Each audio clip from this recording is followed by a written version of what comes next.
ক্যারিয়ারটা এখনও বেশ ছোটই রিশাদ আহমেদের। এবারই প্রথম খেলতে যাচ্ছেন বিশ্বকাপ। রিশাদকে ঘিরে বাংলাদেশের রোমাঞ্চের কারণ তিনি লেগ স্পিনার। বাংলাদেশে যা একরকম দুর্লভ প্রজাতি।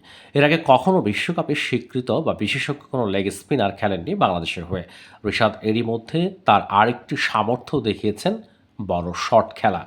শ্রীলঙ্কার বিপক্ষে গত মার্চে ৭ ছক্কায় খেলেছিলেন ৩০ বলে ৫৩ রানের ইনিংস। বাংলাদেশের হয়ে এক ইনিংসে সবচেয়ে বেশি ছক্কার রেকর্ড সেটি। এবার সেই রিশাদ জানালেন ছক্কা মারার ক্ষেত্রে তার মনোভাবের কথা।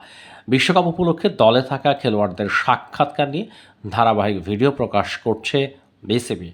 এমন একটি ভিডিওতে রিশাদ ছক্কা মারার ক্ষেত্রে তার মনোভাব প্রসঙ্গে বলেছেন, সব ব্যাটসম্যানই চায় বড় শট খেলতে। আমিও সেটি চাই। নিজের প্রতি আত্মবিশ্বাস রাখাটা খুব গুরুত্বপূর্ণ ছক্কা মারার ক্ষেত্রে। আমি চেষ্টা করি বোলার বা অন্য কিছু দেখি না, শুধু বল দেখি।